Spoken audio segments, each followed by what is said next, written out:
Welcome to Single Parent Success Stories, a podcast designed to inspire single parents. Here you'll find resources from self-care to finances to parenting and everything in between. Discover what it takes to thrive. Let the stories inspire you to what is possible.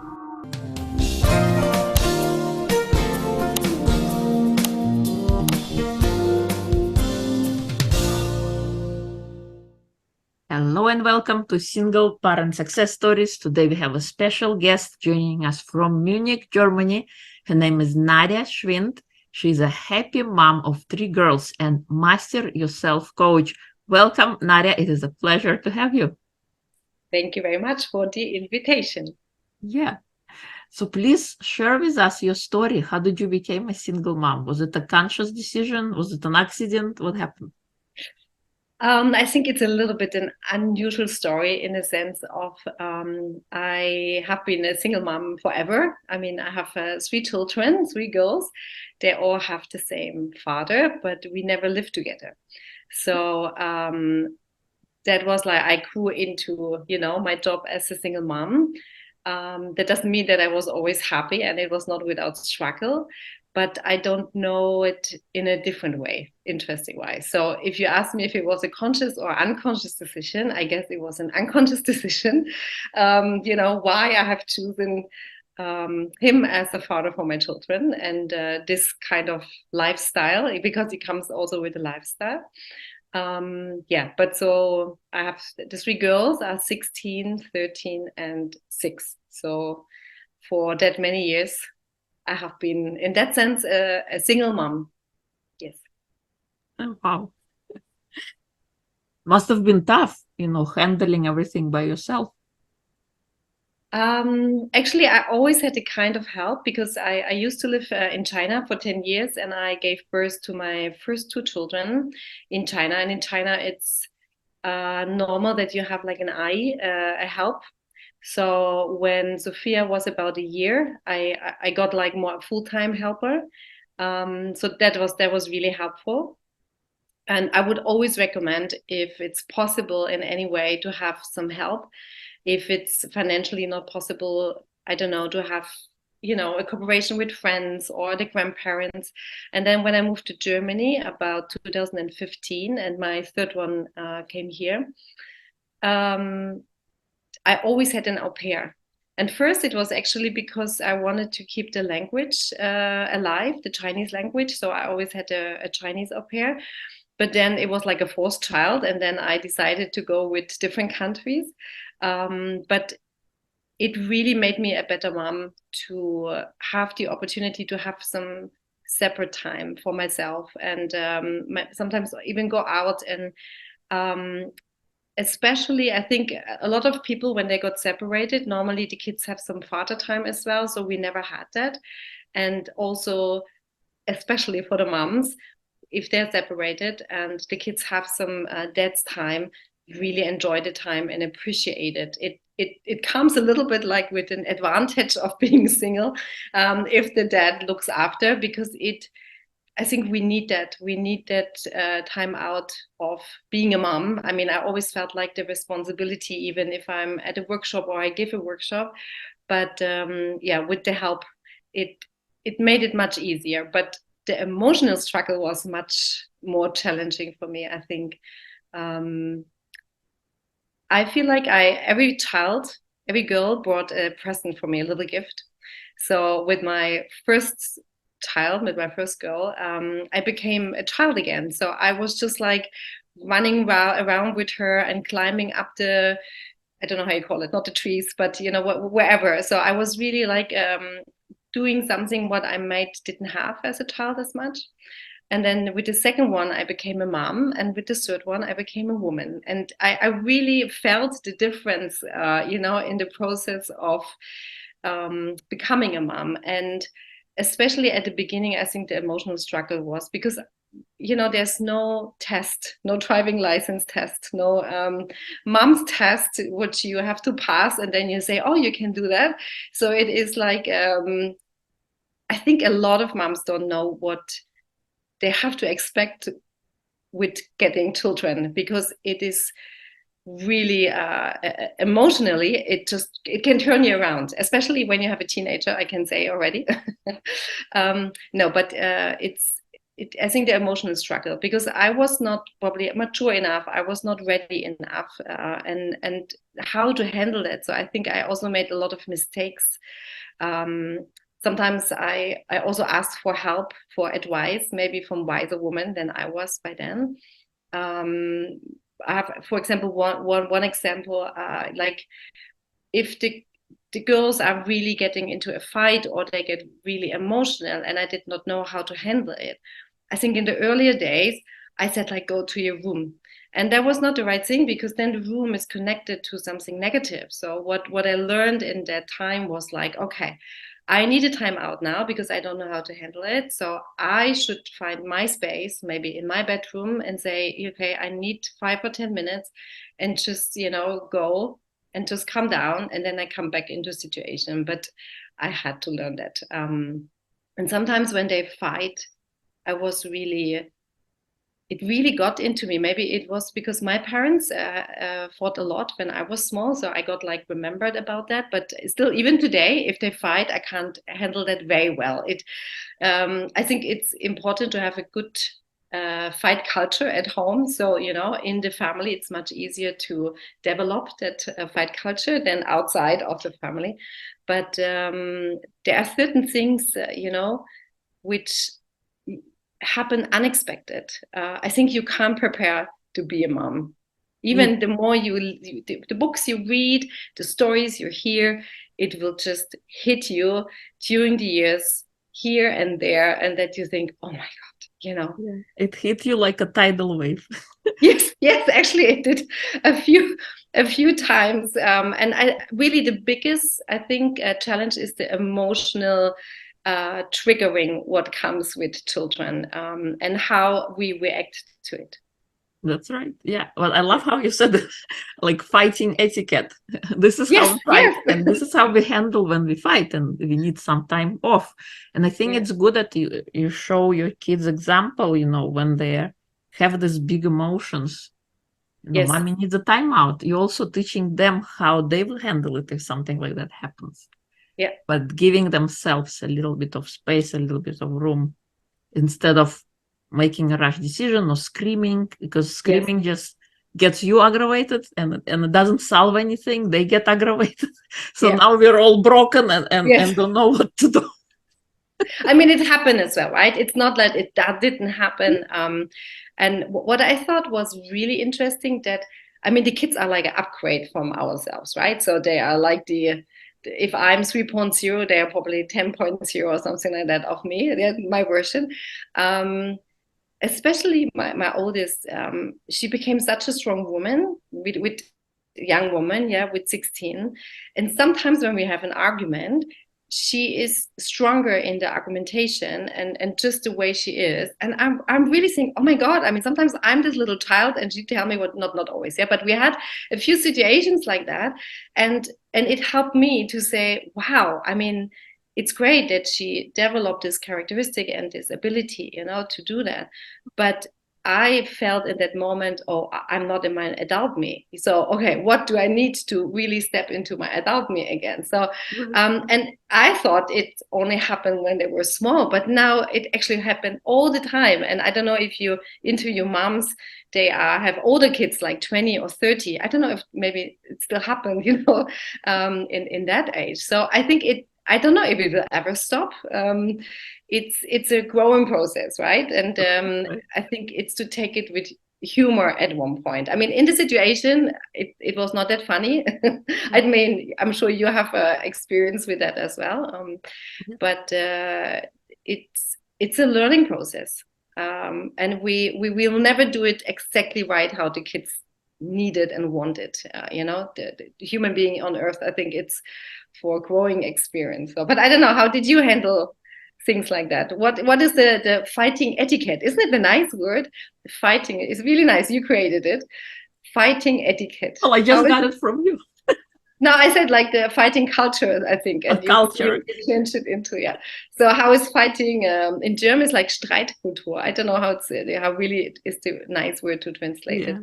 But how is it for you? I'm also kind of a mom of a teenager. I have a teenager and a 9-year-old, almost 9-year-old. Yeah. And you're right, about people getting aggravated and screaming and stuff. We don't have a fighting etiquette, but yeah, I'm not a screaming type of person. Mm-hmm.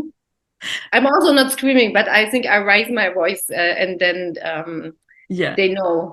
yeah. I leave the room if I cannot handle it or I need time out. Yeah, I'll go outside, take some fresh air. yeah, yeah. I think Because this is a good way to get out of the situation because the emotions heating up, right?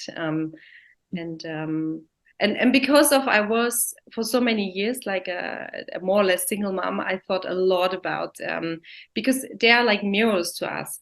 On one hand, they come here to make their own experience, but on the other hand, each of them showed me so many sides of me, positive and negative, things which are not unhealed, things I healed already, and I think that's the beauty. And I think one advice I would also give is I learned in the past few years is like to step away back from the emotional how you say detachment. So entanglement, yeah, how you called it? I'm sorry. emotional entanglement. Yeah, the emotional entanglement, yes.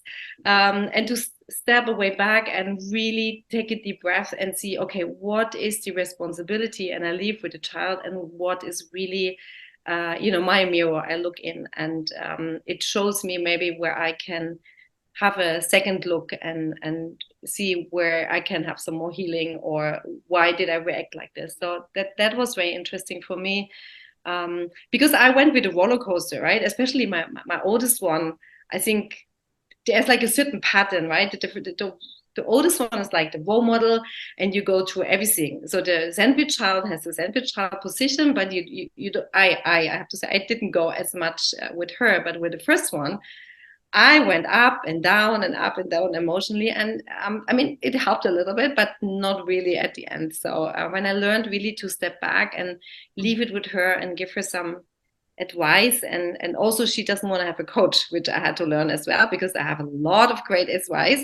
And but no, she doesn't want, she want to have just her mom. She doesn't want to have some I don't know, wise recommendation and tips, and so that I had to learn as well. And also not always to be right, and to say, okay, I was not right, for example, or to say I'm sorry. Yeah, and I think that's also with the fighting etiquette that we are able to.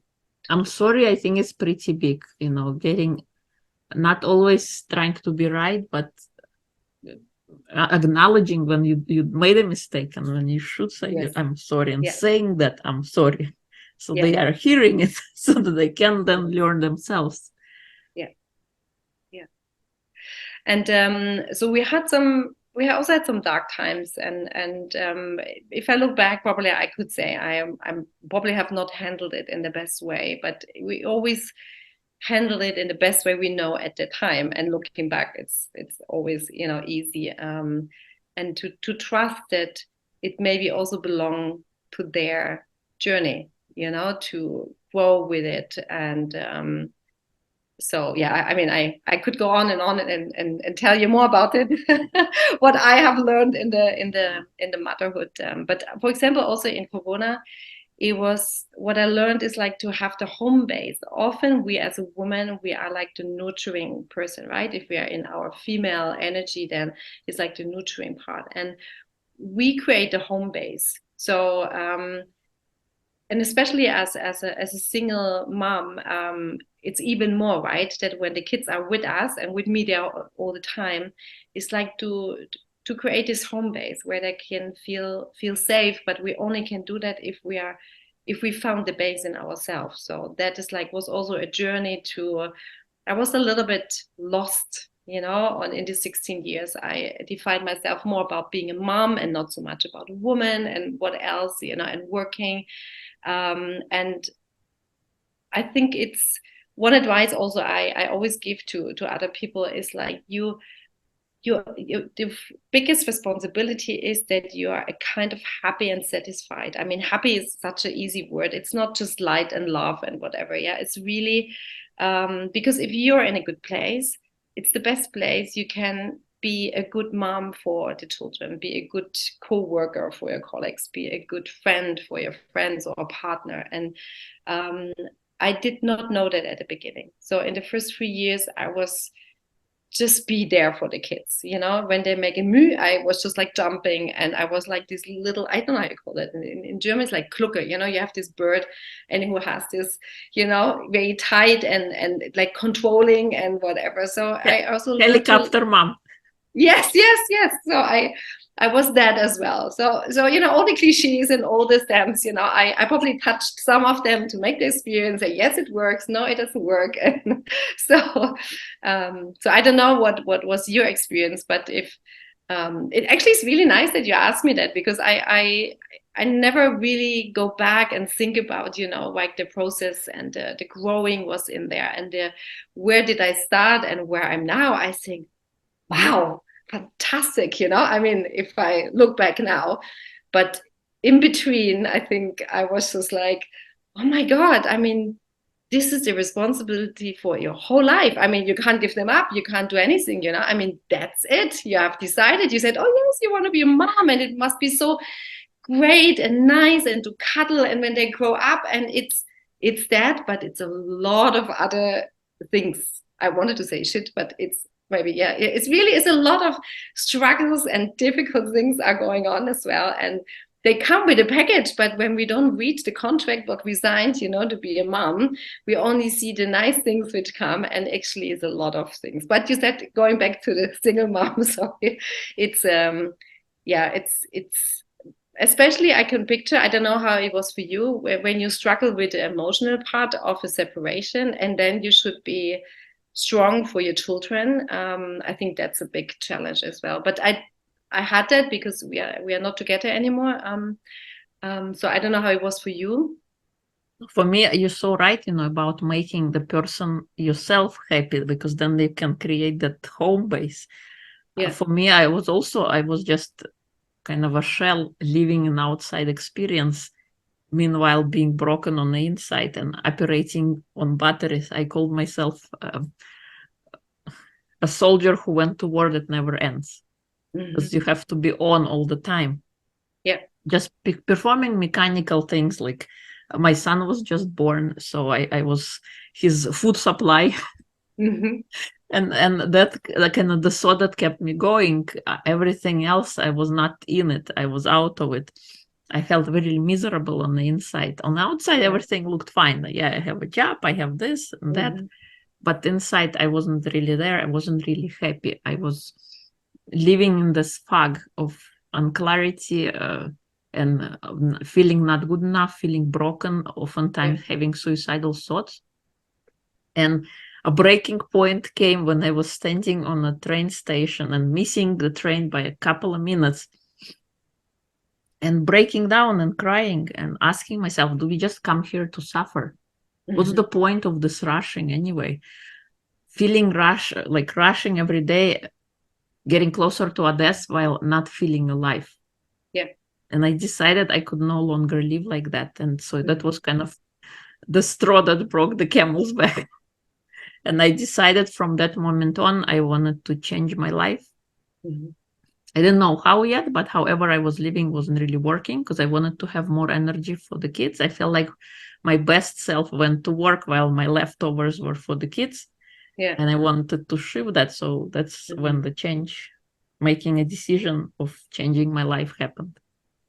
But I can feel when you say that there was such a big shift in that moment, right? And sometimes I think the challenge is if we go into this suffering mood, right? Because why did the relationship not work? Why I'm single now? And often it comes with financial struggles, right? Emotional and financial struggles.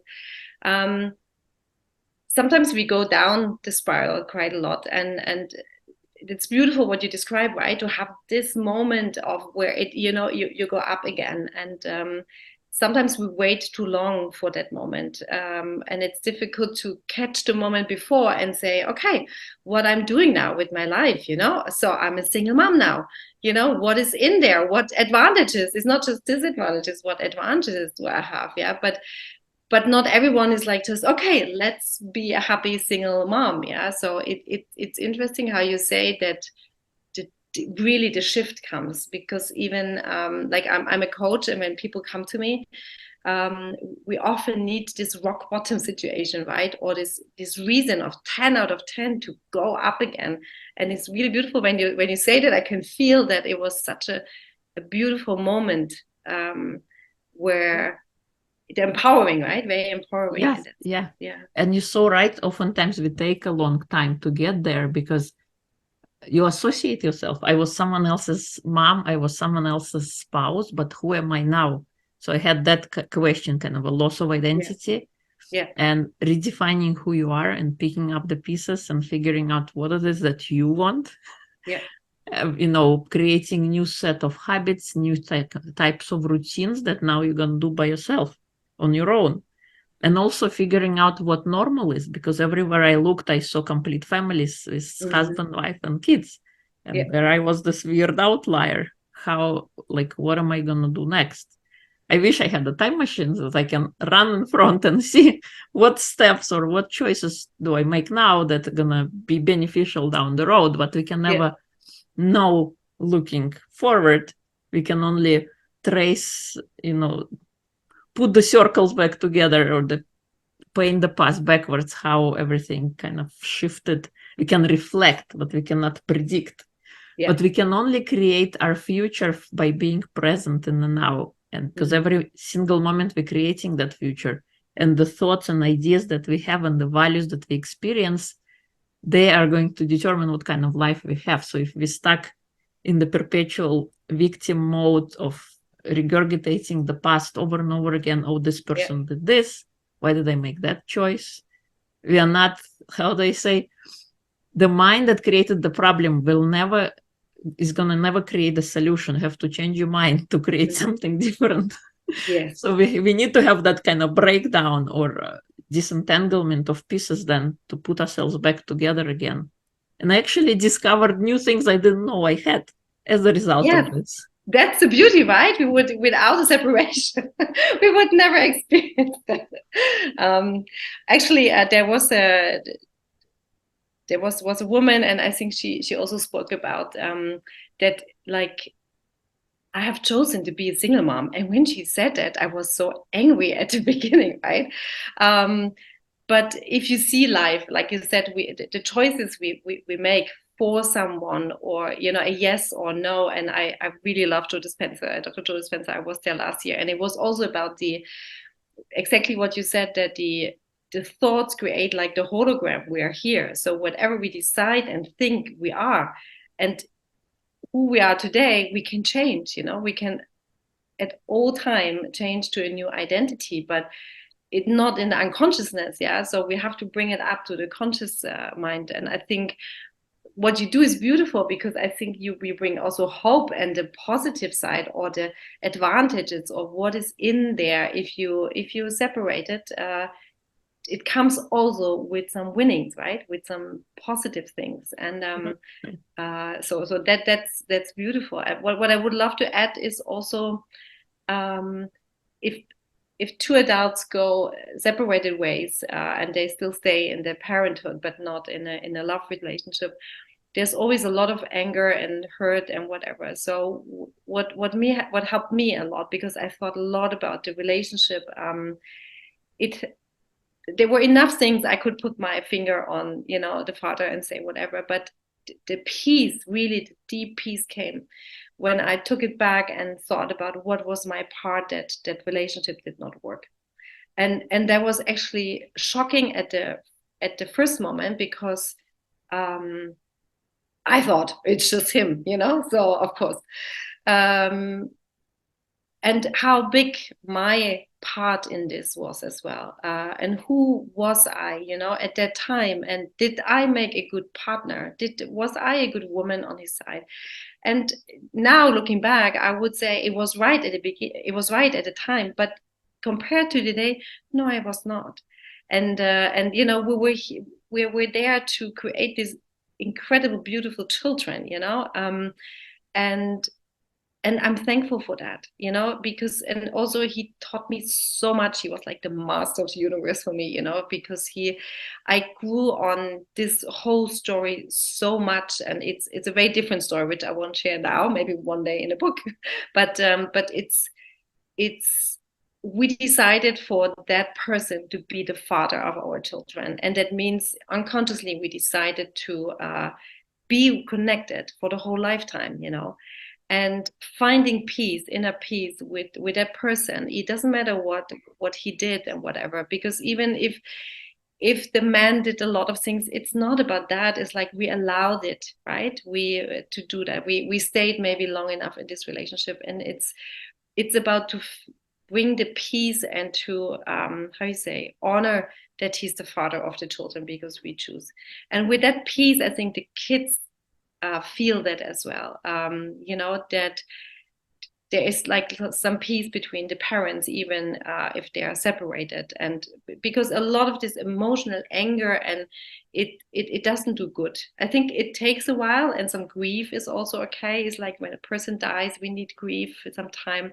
And if a relationship goes separated ways, I think it's also good to have some grief. And for me, some melancholies, you know, stay that it did not work with the father of my sweet children. And it comes with a lot of challenges for them as well. But so it's what we make out of the whole situation, right? I mean, I know a little bit your story, and you did incredibly, right? And you started this, and now you're there for the single parents. I don't know if it's like single moms or also single dads. All of them, All of them, single yes. parents. Yes. So, and I mean, you have probably heard so many stories already, you know, how people handle it. And it's, I don't know, what was from all the stories you hear, sorry if I can ask you that, from all the stories you hear, uh, what did you take out the most from so many stories? If you, You know, it's self-love, and, you know, taking care of yourself first, because that's the kind of person that shows up for others. Yeah. That's number one. Second thing is asking for help. Oftentimes we refrain from asking for help, or we think we are weak somehow, but asking for help is important. And how they say, it takes a village to raise a child. So creating the kind of environment, or having friends, or having somebody in your circle kind of to lift you up, so you're not crashing down, not waiting until last possible moment, but asking for help sooner. So you're not depleted. That kind of the two important pieces, you know, taking care of yourself, taking care of your health, all of your health, emotional, physical, spiritual, all kinds, so that you feel whole, you feel complete. And then from that space, then you can create something beautiful, because if you are happy, then your children are happy. If you are miserable, your children are miserable. Yes. Yes, and right. Creating new rituals for yourself, or with your family. Let's say you had a certain routine when there was a father in the picture, or another a wife in the picture. And creating something new, some kind of a different routine that kind of three of you, of however many children, four of you can do together, and kind of resetting that. So those are, I cannot speak to co-parenting experience, because I call it, my spouse has his new family. So he helps financially, he helps child support, but emotionally, mentally, he's not really here. So creating for people who have a great co-parenting relationships, I have those on the podcast as well, and they're beautiful how they communicate with each other and have that openness. And I called communication should be with another spouse more logistical and not so much emotionally charged. So like I'm picking up the kids at 2, or like you know, those kind of communication, as opposed to like, oh, you did this, or like this is how I feel. Kind of taking the emotion out of it and creating this plan, because you said it yourself, we chose this partner to be the father of the children, and it's a lifetime relationship. And creating that kind of ease and communication and a safe home. There was a lot of other kind of, I had a lady who created a journal for co-parents, for the child to travel with. So even though the parents are not together, the children still have that family in their head, because that's beautiful. The emotions, like the day-to-day stuff, and it's like for little children, like 2, 3, and maybe until 8 years old. So this lady created this kind of journal, kind of to document the day when the child is with the other parent. What did they eat? What did they do? What did they think about? Like for adults, like you journal, you put your thoughts on the paper. So I think that was so beautiful. And I loved her for it. This lady, she created this thing. It's called Home Sweet Journal. And there were many others who shared, about books they've written, how to process emotions for children as well, because oftentimes it's difficult to evoke those emotions or to articulate those. That's right. And also different perspective. I had men, I had women share from all walks of life. So it was an interesting kind of solutions for what worked for people, what kind of challenges they face, how they came out of those challenges. But the main things is taking care of yourselves, asking for help. I think that those are the 2 key lessons. If I had to summarize it all in this, that would be it. No, that's beautiful. It's I think also it's one side, like you said, the emotional part for the kids is another story, right? How they deal with it, and how they, if they are more connected to the father or to the mother, also from the systemic way, it's interesting, like normally the oldest goes more to the dad, and I could see it in our family, who struggles most with that the father is not in the picture, how you called it before. And also what I thought I have learned, because we think we do it right, and sometimes we think we know how the father should do it. And I think it's to leave also, right, the relationship between the daughter and the father, or the son and the father, to them. Even if we don't agree, it's his choice of parenting style, and if he's not available, not in the picture, it's still his choice, right? It's not, I can only be like the mom for them, but I can't not substitute the dad. I had to learn that as well, right? So for that is also thing, and it's really to do things what give you joy. It's because I mean, we are a little bit, in this spiritual work where we have a high frequency. You attract much more with a high frequency. With, if you're happy, different things come to you, So, and to find like this balance between the struggle of sport is something I always do. But I'm a person, I think everyone should just like, maybe to get it out, the anger, or and also what is a challenge I've thought is they only have me as a responsible person. So even the au pairs, they change every year. Normally they stay with us for 1 year, and they can't never take 100% responsibility. And some of the little one, like I have a 6-year-old, she's attached to them and they do things. But if it comes to struggles at school, or with, I don't know, with boyfriends or with friends or whatever, sometimes the mom becomes uncool, right? I'm not a cool mom anymore. So I thought I'm always a cool mom, but I have learned I'm not. So to have another person they can talk to, it's another challenge, I think, in that sense, because often the balance comes that they have another person to go to if it's a difficult time with the mom.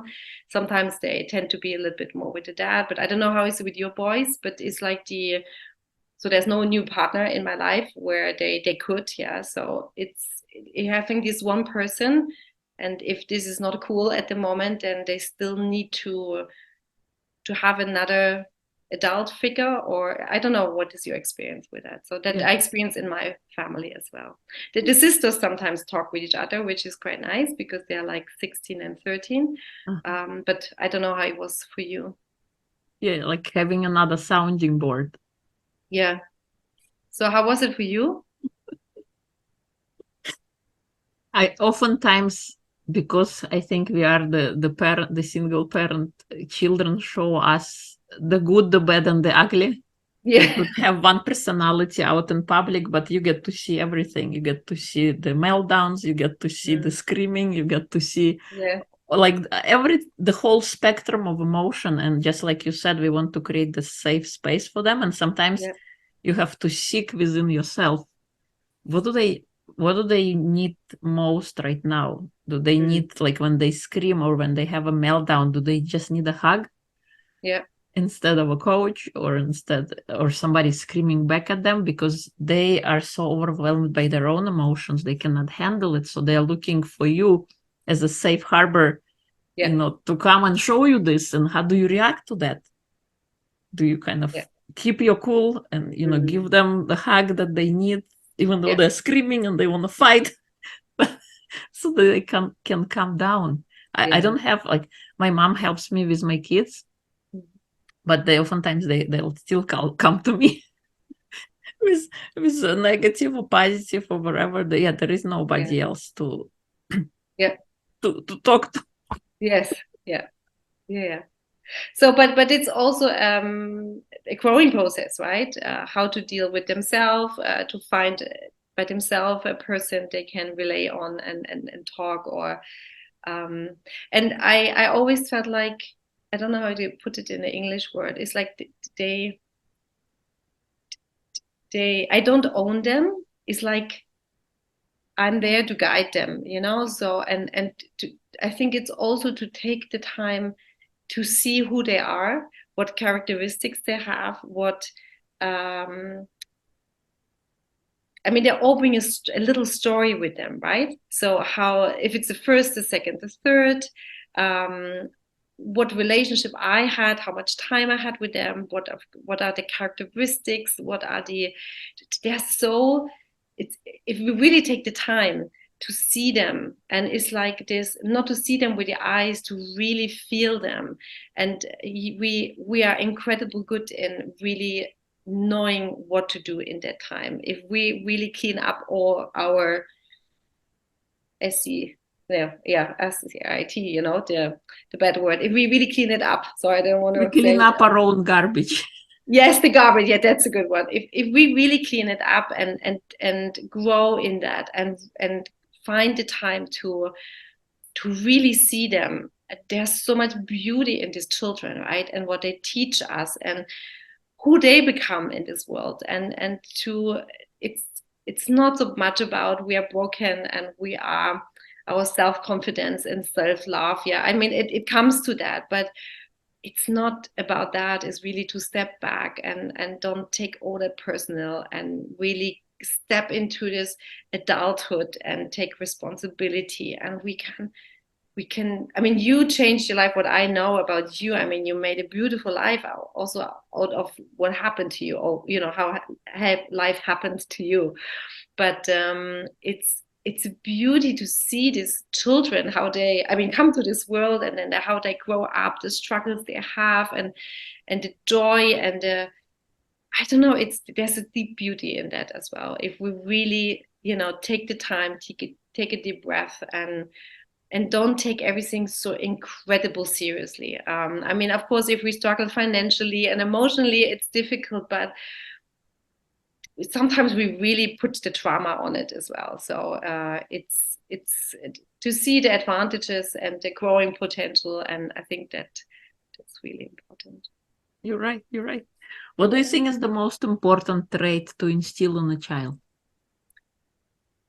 That was an interesting way, because when we had our first talk, you asked me that, and immediately the answer came just out of a situation as well, maybe for the past few months. I think the most important for me at the moment is that we give the children the trust they always can come back home. So no matter what they have done, no matter how crazy they went or how far they went from us, it's that they have this home base, and they are welcomed. I always say to my kids, the worst thing what could happen if that I'm angry and maybe I just raise my voice, but that's the worst thing what could really happen. So no matter what you do, you can always come home. even later.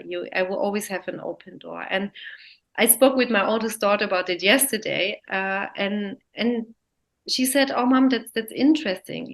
Did you say that? Because it's especially if we have as kids struggle on an emotional side and outside, it feels like a safe place we always can go. And it would be actually a very interesting episode yesterday when I spoke to her, to have her with me and you ask about how actually what would be a good advice from kids, when you have a teenager, and how did they feel growing up in a single parent household, and what would they wish, because it's so interesting to see the other side as well. Of course. So, And I would love to have her if she's open to that, sure. yeah, I asked her, but yesterday it just came when we were in the car, and I thought it would be really interesting to hear it from a teenager. She's quite mature, and a really strong, beautiful young woman, and to how would she describe it from her side? What would she have needed and things? But she agreed in that sense, because kindness and whatever, of course, we try to give, but if it comes really to struggle moments for the kids, what is the most important to me is really that they can come home. There will always be a hug and a warm meal and a roof and whatever they need. So that, I would say, it's for me the most important, to that they have the trust they can get back home. It's beautiful. Yeah, totally. Thank you. What is it for you? I wanted to ask you what's for you. Maybe you have answered that already in one of the... For me, is for them to have self-belief in themselves, no matter what happens, to have that trust, to listen to their inner voice. Yeah. My greatest thing is like when I'm no longer around, that they can take care of themselves. That's a kind of kindness, being respectful, but believe in self, I think, is the most important. I mean, I want to be 96, so I'm going to be 48 in September, so I still have a lot of years around, and by then hopefully they will be old enough and grown up to look after themselves. But it's true, the self-believing thing. Actually, this is a big thing in the teenager time with TikTok and Instagram, and compare with others is a big thing, right? Believing in themselves. Yeah. What kind of advice can you share for single parents? What has been big for you, and what do you wish others to know? One of the big things is really find peace with the partner. That makes a big thing, because otherwise it's like eating you inside up. That's one thing. I mean, I don't know what's the English word, but the personal development, it's something which is, it comes with children. It started when I think when I asked myself when I was a child, why am I me and not you? So, and that question, stayed for a long time with me. And when Sophia was born, I had her in my arms, and I think it kicked something in, that I really started to ask questions, because when I became a mom, I questioned a lot of things about my mom and my relationship. So I think one of the biggest is to reflect, really reflect. What is in there for you? What can you learn from the situation? And also, why have you chosen this partner, and why it did not work out? Because otherwise you end up with the same type of man, maybe, in the next relationship. And I think it's a beautiful way to get to know yourself better. It's a hard way, but I think use this opportunity to get to know yourself better, your values, what you want in life, and work hard on you and reflect. And I know it's a bit hard at the beginning and a bit really exhausting, but once you have started, it's beautiful. Open up for new opportunities, for new people, and all the advantages which come with being single mom or dad. Yes, that I would say. You're totally right, about using the time to discover about yourself. Because oftentimes we just flow through life. It's Yes, going, or in the it's misery or in the okay. It's not drama. it's not bad enough for me to worry about. And then Yes, when something happens, when some disaster happens, then you start rediscovering, then you yes, start asking the question, then you start doing something about it. But yes, if everything is fine, you have your family, you just go yes, to work, do your thing, come back, do it over again the next day yes. without ever questioning. Yeah. I mean, one big thing is, of course, the financial thing, right? The Yeah. financial struggle. So I don't know how the people you interviewed, but I think the financial independency, it's a big thing. I would, to every woman in the world, I would say, look for the emotional and financial independency. That will make life much easier. So, but yeah. You're right. You're right. Thank you. Oh, we had almost an hour already. It's incredible. Yeah. I could go on and on. Sorry for. What what has Thank you. been what is your number one self-care routine? What can you not live without? Actually, I mean, it's like a reflection every day. I reflect automatically now Mhm. when I have situation or I check into my emotional state. But it took a while. So the meditation I love. I mean, I love Dr. Joe Dispenza meditation because it's like coming home and my body immediately remembers everything. So it helps me to go in a state. Uh, Something I haven't done for a while, but I would love to is get up early, have the time for you, do meditation, and start the day like this. That I would advise, but I don't follow it at the moment by myself. But I would love to go back in that routine. But it's about really a constant reflection of who I am, who I want to be, what identity I have now, and what identity where I want to go. So it's really something I do every day now, every day, every single day. Yeah, that's beautiful. And you're so Yeah, right. It's so freeing when you do that. You get to imagine your life, you get to unburden yeah, your garbage and yes, clear it yeah, up, do some brainwashing. yes. And have some vision as well, right? Where you want to go. I mean, I Yes. love the mystical and the spiritual and whatever. So for me, it's like because like when clients come to me, I can see it on a different level. I have like a knowing from another. I don't know how you call it in English. How I observe is not like the 3D is the rational, and I just love that. So I would love to explore that, and that makes me so happy. So everyone has something which just enlighten you, right, and raise Right. the frequency and things like that. So, but it's also reflecting. Okay, where am I now? What do I feel when I speak to you, and how do I feel when I speak to my children, and what information I get from, and so it's I don't know. What's yours actually? Mine, singing. I cannot live Really? without Oh, singing. that's beautiful. So how long you do that per day, or is it That, every day? yeah, 10 minutes or more.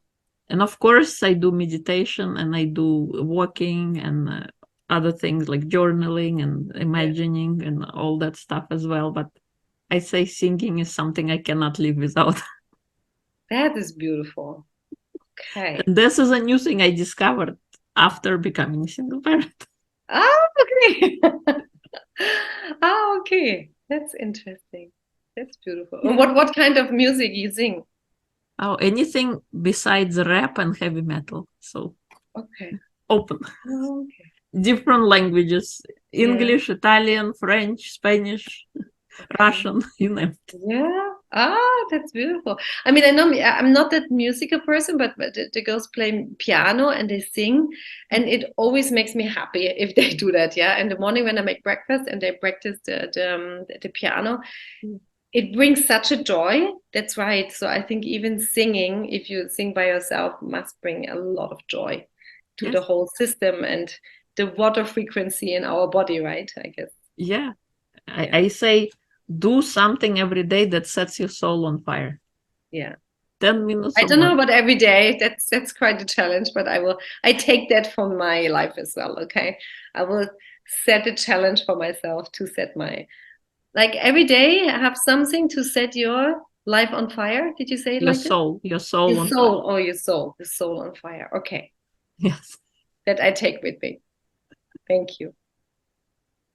Yeah. Is there anything I haven't asked that you like to share? No, I think Good, good. no, it's that I think we covered a lot.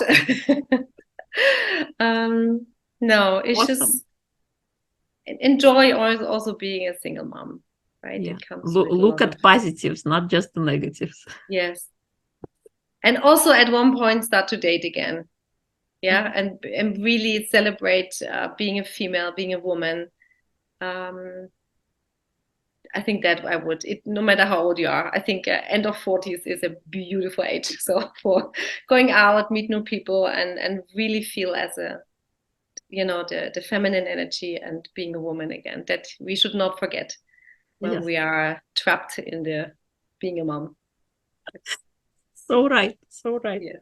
If people like to connect with you or learn more about you, where would they go? Actually, I'm on LinkedIn, Facebook, and Instagram. My strongest is LinkedIn. It's like I feel very comfortable. I like to write posts about life and wisdom, which I gained through my life. That would be probably the easiest way to connect. Yes, Awesome. which is my name. If they just Google Nadja Schwind, then it will come up. Awesome. We'll include everything in episode notes. Thank you so much for coming on, sharing your wisdom, and I really love Thank talking you. to you. I think we can talk for hours, but we're gonna Yes. respect the time. Yes. And Maybe thank have you you for over again. inviting me. Yeah. Yes. Thank you. No, it's actually is an interesting topic also to rethink, and thank you for doing this work to encourage also the single parents of enjoying life. Yes. Yeah. Yeah. Thank you. Okay. Thank you very much.